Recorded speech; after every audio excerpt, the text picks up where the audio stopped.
बिस्मिल्लाहिर्रहमानिर्रहीम। अस्सलाम वालेकुम स्टूडेंट्स। आज के इस वीडियो लेक्चर में हम एडिट टेक्स्ट के कुछ एट्रीब्यूट्स को एक्सप्लोर करेंगे। उसके बाद देखेंगे कि हम एडिट टेक्स्ट के बॉर्डर्स को किस तरीके से सेट कर सकते हैं। अगर प्रीवियस एग्जांपल आपके माइंड में हो तो नॉर्मली जो वो एडिट टेक्स्ट था जिसको हम टेक्स्ट फील्ड के कॉरेस्पॉन्डिंग यहाँ पे ट्रीट कर रहे थे, उसके बॉर्डर्स नहीं थे। तो आज की इस वीडियो लेक्चर में हम देखेंगे कि उसके बॉर्डर्स किस तरीके से ऐड किए जा सकते हैं। और साथ में अगर आप एट्रीब्यूट्स की बात देखें तो आज आपको ये प्लेस होल्डर टेक्स्ट पीस के में नज़र आ रहा है। प्लेस होल्डर टेक्स्ट नॉर्मली उस टेक्स्ट को कहते हैं जो आपको टेक्स्ट फील्ड में डिस्प्ले हो रहा होता है उस वक्त तक जब तक आप उसमें टाइपिंग स्टार्ट नहीं करते। जैसे ही आप टाइपिंग स्टार्ट करते हैं तो ये प्लेस होल्डर टेक्स्ट आपका गायब हो जाता है। पर्पज़ ये होता है कि यूज़र को आइडिया हो कि ये जो टेक्स्ट फील्ड है ये एडिट टेक्स्ट यहाँ पे जो आपको डिस्प्ले हो रहा है उसका पर्पस क्या है, उसमें कौन सी इनपुट आपसे एक्सपेक्ट की जा रही है, उसमें किस तरह की वैल्यू आपने इनपुट करनी है। नॉर्मली लेबल्स को कम यूज़ करने के लिए या ग्राफिकल यूज़र इंटरफेस के ऊपर नंबर ऑफ़ कंपोनेंट्स को कम से कम करने के लिए एक्चुअली प्लेस होल्डर टेक्स्ट को यूज़ किया जाता है। क्यों? क्योंकि आपको पता है कि मोबाइल फ़ोन की स्क्रीन इतनी बड़ी नहीं होती, एक छोटी सी स्क्रीन होती है, तो उसके ऊपर नंबर ऑफ़ कंपोनेंट्स जब आप बढ़ाते हो तो उससे कम्प्लेक्सिटी बढ़ जाती है। तो आपको हो सकता है रिक्वायर्ड ऑपरेशन फंक्शनैलिटी परफॉर्म करने में जो है वो प्रॉब्लम फेस करना पड़े। तो उस चीज़ से बचने के लिए फिर आपके पास कुछ इस तरह के कंपोनेंट्स की प्रॉपर्टीज़ यूज़ की जाती हैं। जैसे हम लोग आज बात करेंगे कि प्लेस होल्डर टेक्स्ट को किस तरीके से जो है वो यूज़ किया जा सकता है। उसके बाद हमने बात की बॉर्डर्स की। बॉर्डर्स के अलावा फिर हम लीनियर लेआउट को एक्सप्लोर करेंगे। लीनियर लेआउट को हम प्रीवियस लेक्चर में भी थोड़ा सा डिस्कस कर चुके थे। जो लास्ट वीक का लेक्चर था तो उसमें हम लोगों ने बात की थी कि आपके पास ये जो लीनियर लेआउट है ये एक ऐसा व्यू ग्रुप है जो कंपोनेंट्स को ग्रुप करेगा इन अ सिंगल डायरेक्शन। वो डायरेक्शन या हो सकता है हॉरिजॉन्टल हो या हो सकता है वो आपके पास वर्टिकल हो। तो दोबारा से थोड़ा सा मैं उसका रिव्यू आपको दे दूं कि बेसिकली अगर आप कहते हैं दिस इज़ द लेआउट, हम कहते हैं ये अज्यूम कर रहे हैं कि इसका थोड़ा सा साइज़ बढ़ा देते हैं कि दिस इज़ द लेआउट। तो अगर मेरे पास ये लेआउट है तो मैं कहता हूँ कि अगर इस लेआउट की जो डायरेक्शन है दैट इज़ वर्टिकल, तो अगर मैं इसकी डायरेक्शन वर्टिकल रखूँ तो वर्टिकल के केस में पहला कंपोनेंट यहाँ पर आएगा, उसके बाद दूसरा जो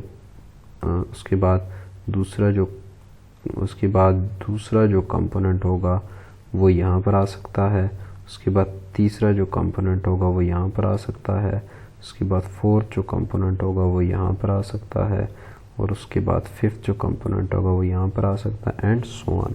तो आपकी जितने भी कंपोनेंट्स हैं, कंपोनेंट्स की जो अरेंजमेंट हो रही है that is vertical in a single direction. इसी तरीके से अगर हम बात करते हैं तो हम कह सकते हैं कि अगर आपके पास एक ऐसी लेआउट है जो कि आपके पास लीनियर लेआउट है बट अगर उसमें कंपोनेंट्स हॉरिजॉन्टली अरेंज हो रहे हैं तो आपके पास कुछ इस तरीके से अरेंजमेंट बनेगी कि अरेंजमेंट के केस में आपके पास this is your first component, this is your second component, that would be the third one, और that would be the fourth one, and so on. Next line के ऊपर नहीं आएंगे, आपके पास इस तरीके से एक पर्टिकुलर डायरेक्शन में जो है वो कंपोनेंट अरेंज किए जाएंगे। तो ये कुछ आपके पास ओवरव्यू है। उसके बाद अगर आपको नज़र आ रहा हो तो एक ग्राफिकल यूज़र इंटरफेस बेस्ड आपको एप्लीकेशन गिवन है, इसको हमने डिज़ाइन भी करना है। तो सबसे पहले हम बात करते हैं कि इसमें कौन कौन से कंपोनेंट्स हैं। तो अगर हम कंपोनेंट्स को आइडेंटिफाई करें तो एक कंपोनेंट हमारे पास जो है दैट इज़ टेक्स्ट व्यू,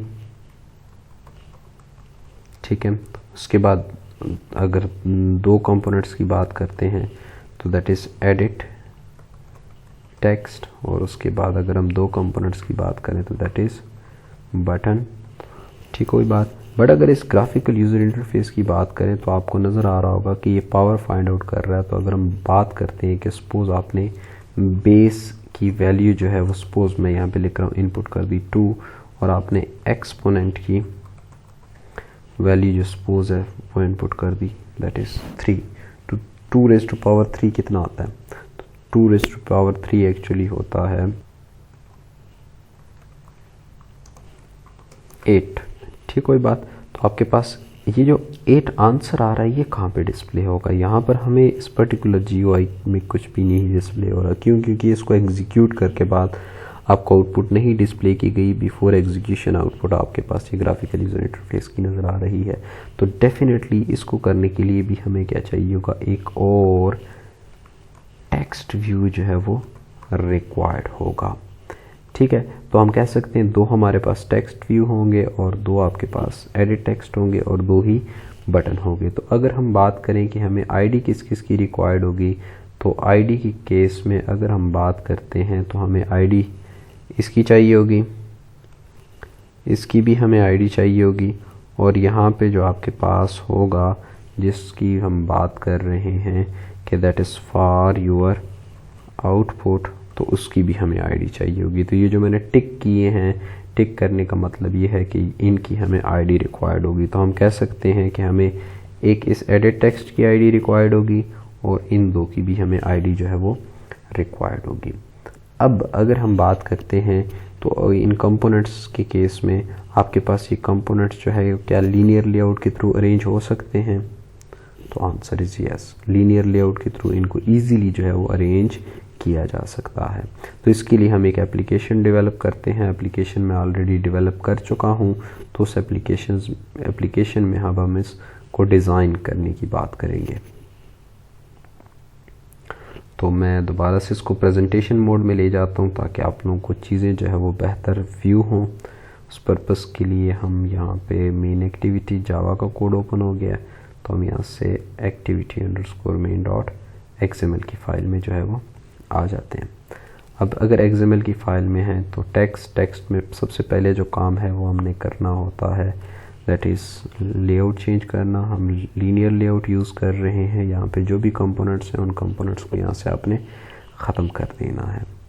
अब लीनियर लेआउट में जो पहली चीज़ है वो ये है कि आपने इस चीज़ को माइंड में रखना है कि आपके पास जो कंपोनेंट्स हैं, कंपोनेंट्स की जो अरेंजमेंट है वो अरेंजमेंट आपके पास किस फैशन में हो रही है? क्या ये हॉरिजॉन्टली अरेंज हो रहे हैं या वर्टिकली? तो अगर हम बात कर रहे हैं तो ये वर्टिकली अरेंज हो रहे हैं। तो वर्टिकली के लिए सबसे पहले हमें लीनियर लेआउट को बताना पड़ेगा कि आपने कंपोनेंट्स को किस फैशन में अरेंज करना है। तो यहाँ पे हमें बताना पड़ेगा ओरिएंटेशन। तो ओरिएंटेशन हम कह रहे हैं जी वर्टिकल ओरिएंटेशन है। अब अगर हम इसमें देखें तो आपके पास जो पहला कंपोनेंट है that is a text view, तो हम उसको टेक्स्ट व्यू बना लेते हैं। यहाँ पे टेक्स्ट व्यू हम कहते हैं दैट इज़ मैच पेरेंट। आपको कुछ हो सकता है समझ आ गई हो मैच पेरेंट मैंने क्यों रखा है। अगर नहीं समझ आई तो फिर मैं आपको समझा देता हूँ। That is power calculator. ठीक, कोई बात। और आपके पास जो है वो अपीयरेंस हम बात कर लेते हैं कि अपीयरेंस क्या होगी। तो अपीयरेंस हम कहते हैं टाइटल, और उसके बाद इसको क्लोज कर लेते हैं। ठीक है, इसको थोड़ा सा मैं जूम कर लूँ तो आपके पास ये पावर कैलकुलेटर, इसको इस वजह से ताकि हम इसको सेंटर में लेकर आ सकें। तो सेंटर के लिए हमें क्या करना पड़ेगा? ग्रेविटी मेंशन करनी पड़ेगी। तो ग्रेविटी क्या होगी?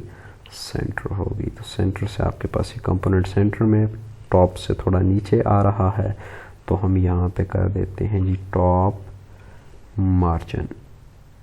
ठीक है, मार्जिन हम कर देते हैं जी 15 डेंसिटी पिक्सल्स। और साथ में एक काम हम और करते हैं कि यहाँ पर पैडिंग भी ऐड कर देते हैं।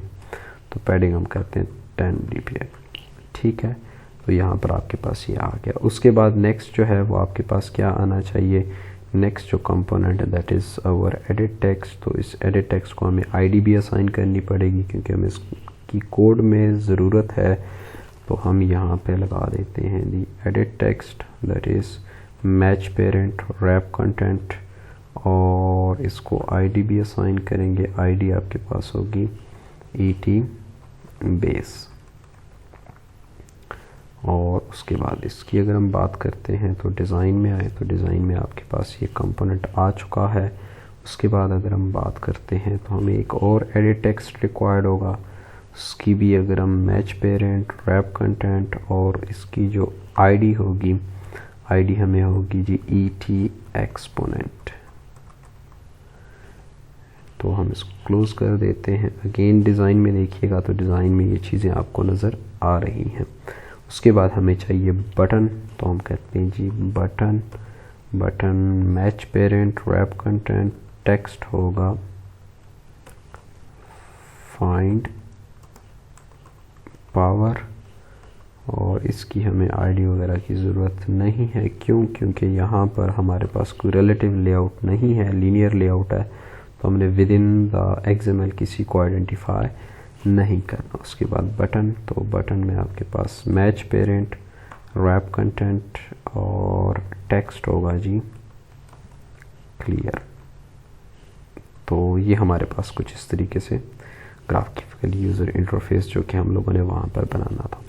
एक चीज़ वो ये कि बॉर्डर भी रहते हैं, और बॉर्डर के साथ साथ हमारे पास ये जो प्लेस होल्डर टेक्स्ट है ये भी हमारा मेंशन नहीं है। तो सबसे पहले प्लेस होल्डर टेक्स्ट, तो प्लेस होल्डर टेक्स्ट के लिए हमें एडिट टेक्स्ट की एक प्रॉपर्टी मेंशन करनी पड़ेगी, दैट इज़ हिंट। तो हम कहते हैं जी एंटर बेस, यहाँ पर कहते हैं जी टेक्स्ट एंटर एक्सपोनेंट। ठीक है, तो यहाँ पर हम डिज़ाइन में आए तो डिज़ाइन में आपको वो जो वैल्यूज़ हैं वो डिस्प्ले होना स्टार्ट हो जाएंगी। फ़िलहाल हम जो बात कर रहे थे कि इसके बॉर्डर के लिए हमें यहाँ से डायरेक्टली कोई एट्रीब्यूट यूज़ नहीं करना पड़ेगा। तो उसके लिए हमें क्या करना चाहिए, साथ में मैं यहाँ पे वो जो आपका AVD मैनेजर को यूज़ करते AVD ओपन कर लूँ, ताकि हम इसको फिर एग्जीक्यूशन टाइम के ऊपर फिर हमें दोबारा से ज़्यादा वेट ना करना पड़े। तो जितनी देर में ये लॉन्च होगी उतनी देर में हम साथ साथ में कुछ पैरेलल काम कर लेते हैं। तो आप अगर बॉर्डर की बात करते हैं तो बॉर्डर के लिए सिंपल आपको गूगल पे जाना पड़ेगा। तो मैं यहाँ पे गूगल को ओपन कर लेता हूँ। तो हम कहते हैं जी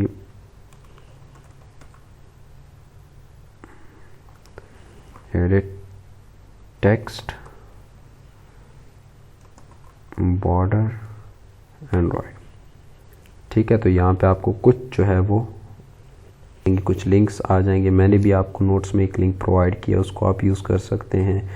तो मैं ये वही लिंक ओपन करने लगा हूँ। तो आप इस लिंक को ओपन करेंगे। इस लिंक को ओपन करने के बाद आप अगर देखें तो आपने डाउन आना है। डाउन आते आते आते आते आपको ये कोड मिलेगा। ठीक है, that is code for rounded border edit text XML file. इस कोड को आपने यहाँ से कॉपी कर लेना है, जितना भी कोड होगा इस कोड को आपने यहाँ से करना है कॉपी करने के बाद आपने वापस आना है। ठीक, कोई बात, ये जो लिंक है लिंक आपकी नोट्स में भी प्रोवाइडेड है। इसको करने के बाद फिर आपने आना है, तो मैं यहाँ से थोड़ा सा जो है वो व्यू की तरफ आ जाता हूँ। तो ये मेरे पास ऐप का व्यू आ रहा है। ऐप में आपने आना है RES में आना है अपने ड्रॉएबल में। ठीक है, तो ड्रॉएबल के ऊपर आपने राइट क्लिक करना है।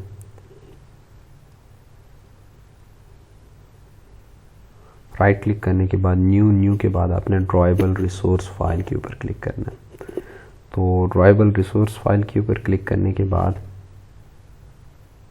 आपने यहाँ पे फाइल नेम देना है। जैसे मैं फाइल नेम दे रहा हूँ, मैं कहता हूँ जी edit _text _border। आप इसका कोई भी नाम दे सकते हैं, स्पेस नहीं देनी, या अंडरस्कोर यूज़ ना भी करें तब भी ये चलेगा। बट अमूमन XML का जो सिंटैक्स होता है, जो उसका कन्वेंशन है, वो ये है कि आप हर वर्ड के बाद जो है वो अंडरस्कोर यूज़ करें ताकि उस अंडरस्टैंडिंग डेवलप हो जाए। आप इसका कोई भी नाम XYZ रख सकते हैं, कैपिटल नहीं रखना, लोअर केस यूज़ करना है। उसके बाद सिंपल आपने ओके कर देना है ताकि आपका ये जो कोड है वो यहाँ पर आ जाए। अब कोड होने के बाद मैं इसको यहाँ से मिनिमाइज़ कर रहा हूँ ताकि हमें बेहतर व्यू नज़र आए। ये सेलेक्टर से लेकर सेलेक्टर तक का कोड आपने यहाँ से करना है, डिलीट, राइट क्लिक करना है और उस कोड को आपने पेस्ट कर देना है। तो आपका वो जो कोड होगा वो यहाँ पर आ जाएगा। इस कोड को अगर हम थोड़ा सा अंडरस्टैंड करें तो यहाँ पे वो कह रहा है एक आइटम ऐड हो रहा है। आइटम क्या है? Item is a shape. Shape किस तरह की होगी? रेक्टेंगल। रेक्टेंगल के साथ उसका कलर क्या होगा? तो ये जो आपके पास हेक्साडेसिमल वैल्यू है दैट इज़ फॉर वाइट, तो आपको ये शेप नज़र नहीं आएगी। अगेन उसके कॉर्नर हैं, कॉर्नर आपके पास वो कह रहे हैं 10 dB रेडियस, तो आपको कॉर्नर जो है वो सर्कल में नज़र आएंगे। आपको जो है वो रेक्टेंगल की तरह कॉर्नर जो है वो नहीं नज़र आएंगे, आपको सर्कल में नज़र आएंगे, वो जब आपको व्यू होगा। उसके बाद आपके पास जो लाइन है, लाइन जो ड्रॉ करनी है दैट इज़ 2 dB और उसका ये कलर है। तो ये कलर लेटर ऑन अगर हमें बेहतर ना लगा तो इस कलर को हम चेंज भी कर सकते हैं। ठीक है, उसके बाद हम जाते हैं दोबारा से व्यू में हम कहते हैं जी हाइड ऑल विंडोज और व्यू प्रेजेंटेशन मोड एंड कर देते हैं ताकि हम इनमें से नेविगेशन ठीक तरीके से कर सकें। तो हम व्यू में दोबारा प्रेजेंटेशन मोड में एंटर हो जाते हैं।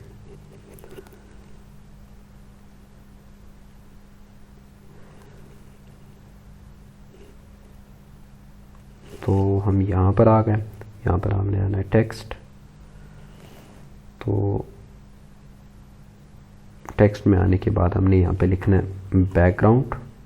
तो बैकग्राउंड में आपने बैकग्राउंड कहाँ से उठाना है, आपने देखें @drawable से ड्राइबल में कहाँ से ये वाली फ़ाइल उठानी है। उसके बाद हम यहाँ पर आएंगे तो हम कहेंगे जी बैकग्राउंड हमें भी वही फ़ाइल चाहिए। तो अब अगर आप देखें तो यहाँ पे डिज़ाइन में हो सकता है अब आपको वो डिस्प्ले हो रहा, बट इसमें एक प्रॉब्लम ये आ गया है कि ये जो आपके पास यहाँ पर जो कंपोनेंट्स हैं, कंपोनेंट्स आपस में जुड़ गए, एक तो ये और दूसरा ये है कि कंपोनेंट्स जो है वो उनकी हाइट बड़ी स्मॉल हो गई है। तो अब यहाँ पे हमें रैप कंटेंट नहीं करना पड़ेगा, अब हमें यहाँ पे इसकी अपनी हाइट देनी पड़ेगी।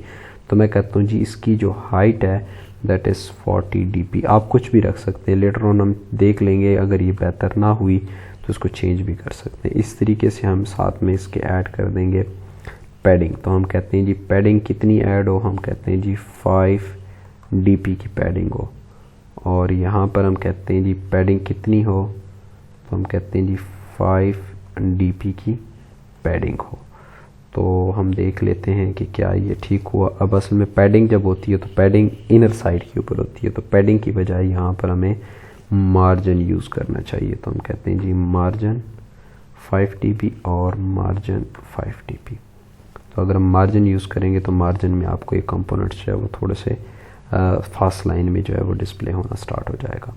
तो हमारा जो ये है ये हमारा इंस्टॉल हो चुका है, सॉरी लोड हो चुका है। तो हम ज़रा इसकी ग्राफिकल यूज़र इंटरफेस देखने के लिए अब अपनी एप्लीकेशन को यहाँ पर जो है वो इंस्टॉल कर लेते हैं। मैं थोड़े से सॉफ्टवेयर्स जो है वो क्लोज़ कर दिए ताकि जो परफॉर्मेंस हो बेहतर हो जाए। तो इसको यहाँ से करेंगे रन ऐप।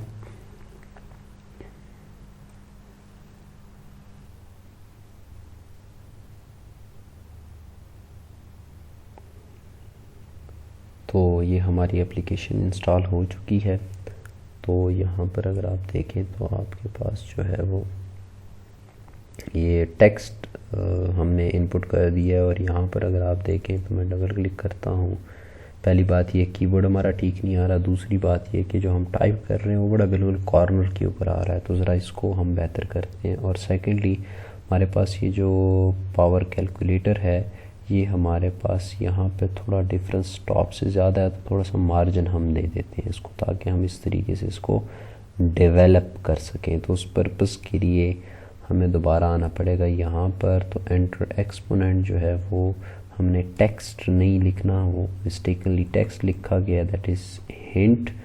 और साथ में जो ये था इसको हमने मार्जिन देना था, टॉप 15 का दिया, 15 ज़रा कम है तो इसको 20 कर देते हैं। और साथ ही में हमने बात की कि आपके पास ये जो टेक्स्ट नज़र आ रहा है ये बिल्कुल कॉर्नर के ऊपर है, इसको थोड़ा सा इस तरफ लेकर आना है। तो अगेन मार्जिन नहीं होगा, पैडिंग होगी ताकि इनर साइड के ऊपर थोड़ा सा हमें ये जो है ना स्पेस प्रोवाइड करे। तो हम कहते हैं जी पैडिंग। तो हम कहते हैं पैडिंग 5। जब आप 5 करेंगे, सिर्फ पैडिंग मेंशन करते हो तो इसका मतलब है that is top, left, bottom, right, चारों साइड से पैडिंग होती है। तो हम इसको कह देते हैं दैट इज़ पैडिंग 5 dp। तो उसके बाद फिर इसको देख लेते हैं, अगर कोई प्रॉब्लम हुआ तो फिर उस प्रॉब्लम को हम थोड़ा सा देख लेंगे। तो यहाँ पर देखें तो आपको इंटरफेस अब थोड़ा सा इस तरफ जो है वो डिस्प्ले होता हुआ नज़र आ रहा है। साथ में हमने इसकी इनपुट टाइप चेंज करनी है, तो हम कहते हैं दैट इज़ इनपुट टाइप हम नंबर डेसिमल कर लेते हैं ताकि नंबर डेसिमल को भी हम देख सकें। Input type number decimal.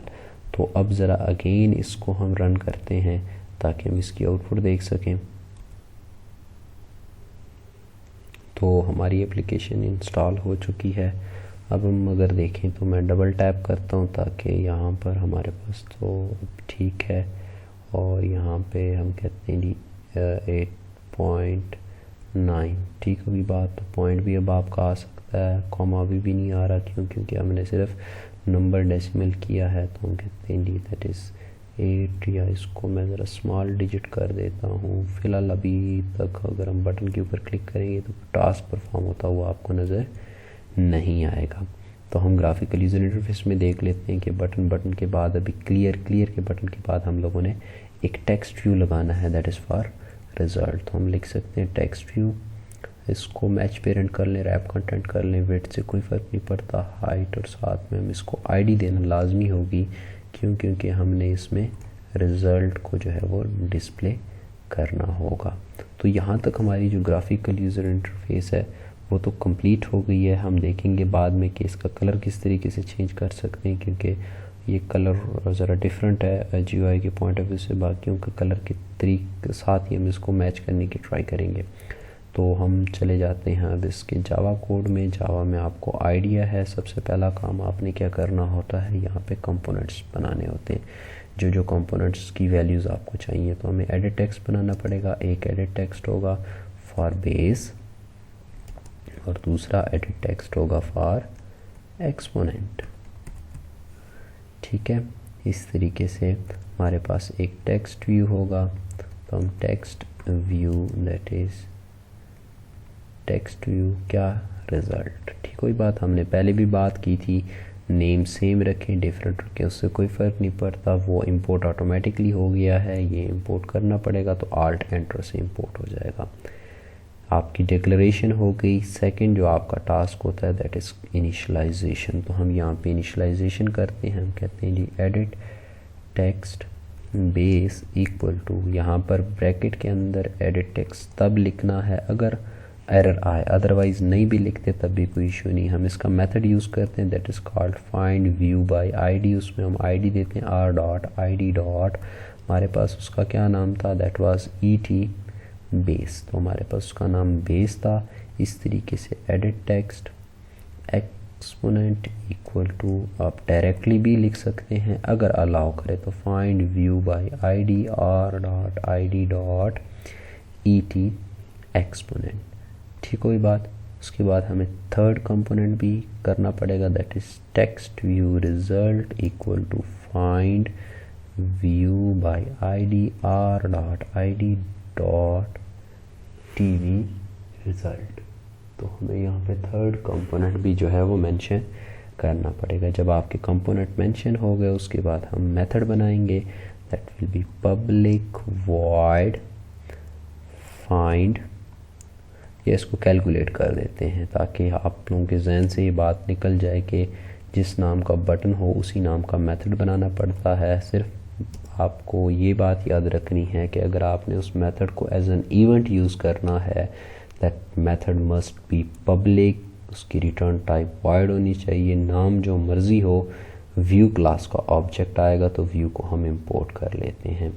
तो अगर हम बात करें तो सबसे पहले हमें वैल्यू लेनी पड़ेगी string b input equal to edit text base dot get text dot to string, क्योंकि हमने बात की थी कि जो आपके पास गेट टेक्स्ट का मेथड है ये आपको इंटरमीडिएट रिज़ल्ट देता है। इंटरमीडिएट रिज़ल्ट से मुराद ये है कि वो कंप्लीट की कंप्लीट आपको स्ट्रिंग नहीं देता, तो फिर आपको उसको कन्वर्ट करना पड़ता है इनटू स्ट्रिंग। इसी तरीके से अगर हम बात करते हैं string E input, E for exponent input, तो हम कहेंगे edit text exponent dot get text dot to string, ठीक कोई बात। इसी तरीके से हम अब इन दो वैल्यूज़ चूँकि स्ट्रिंग हैं तो स्ट्रिंग के ऊपर आप अरिथमेटिक ऑपरेशन परफॉर्म नहीं कर सकते। पावर के केस में हमें कुछ अरिथमेटिक ऑपरेशंस परफॉर्म करेंगे तो क्यों ना हम इसको ऐसी डेटा टाइप में चेंज कर लें जिसकी पावर फाइंड आउट हो सकती हो, जिसके ऊपर अरिथमेटिक ऑपरेशन परफॉर्म हो सकते हैं। तो अब मैं फ्लोट में चेंज करने लगा हूँ, आप इंट में करना चाहते हैं, डबल में करना चाहते हैं, दैट्स अप टू यू। तो मैं कह सकता हूँ float base equal to float dot parse float, और उसमें मैं कह देता हूँ दैट इज़ बी इनपुट।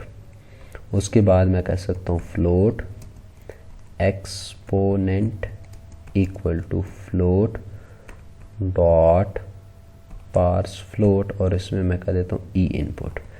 ठीक हुई बात। अब आपके पास इनपुट आ गई। इनपुट आने के बाद अब हमने क्या करना है, इसकी पावर फाइंड आउट करनी है। तो मैं कह देता हूँ double power equal to math class को हम यूज़ करेंगे मैथ डॉट POW। ठीक हुई बात। पहली जो वैल्यू होती है that is called base and other is actually your exponent. चूँकि ये रिटर्न आपको डबल करता है दैट्स वाई मैंने डबल यूज़ किया, अदरवाइज़ आपको पार्सिंग करनी पड़ेगी।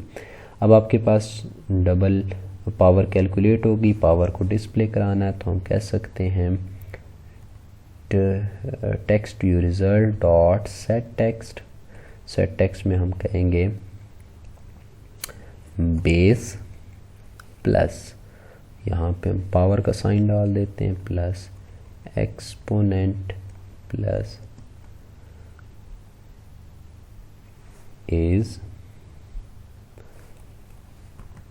जो भी वैल्यू होगी दैट विल बी पावर।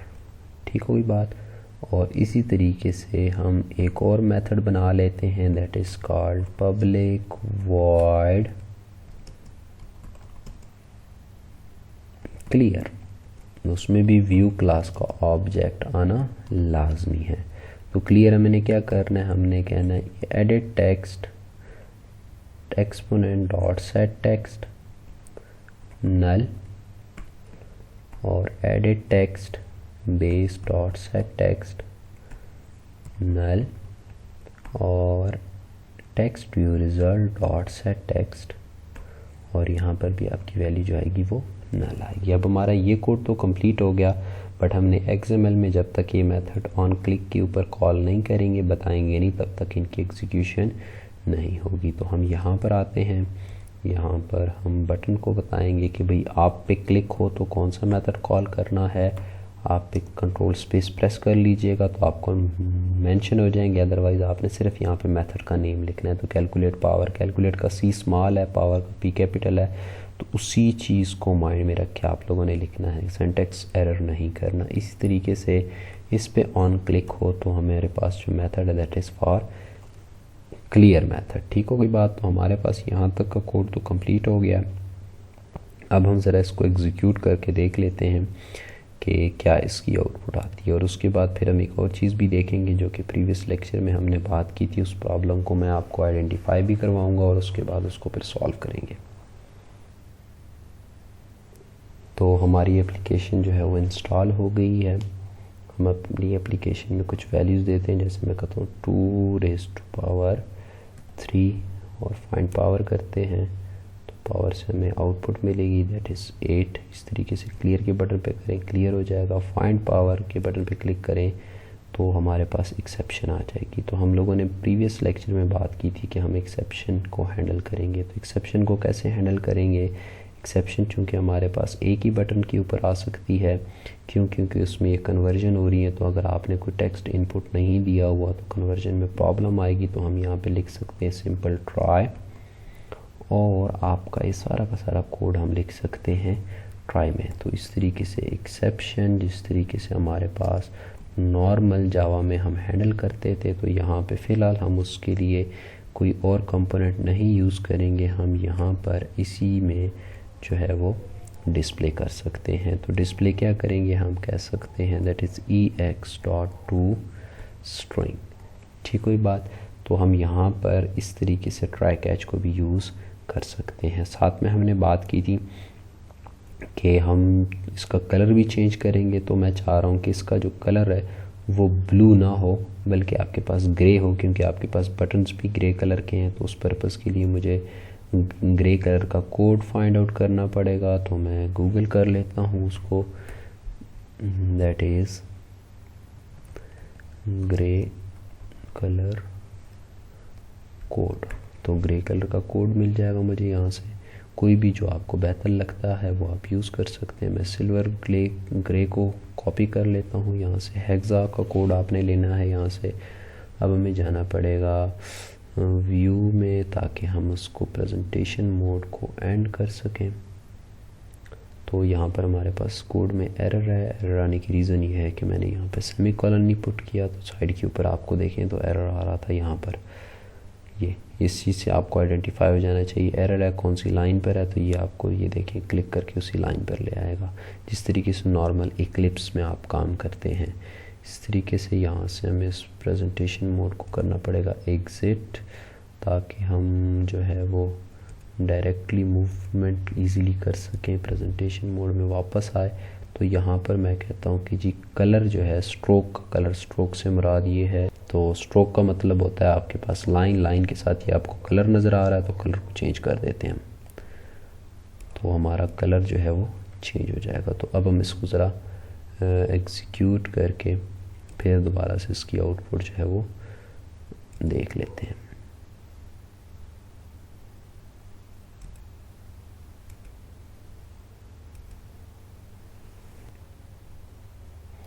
तो हमारी एप्लीकेशन जो है वो इंस्टॉल हो गई है।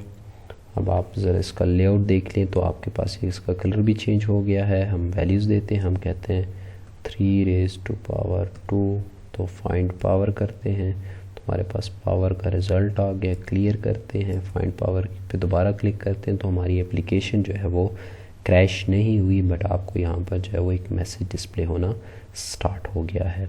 तो अगेन मैं थोड़ा सा को प्रेजेंटेशन में मूव करता हूँ ताकि मैं आप लोगों को कुछ चीज़ें बता सकूँ। तो यहाँ पर आप जो है वो कुछ चीज़ों में चेंज कर सकते हैं, जैसे अगर आपको कॉर्नर कम राउंड करने हैं तो इसकी वैल्यू डिक्रीज़ कर लें, अगर ज़्यादा राउंड करने हैं तो इसकी वैल्यू इंक्रीज़ कर सकते हैं।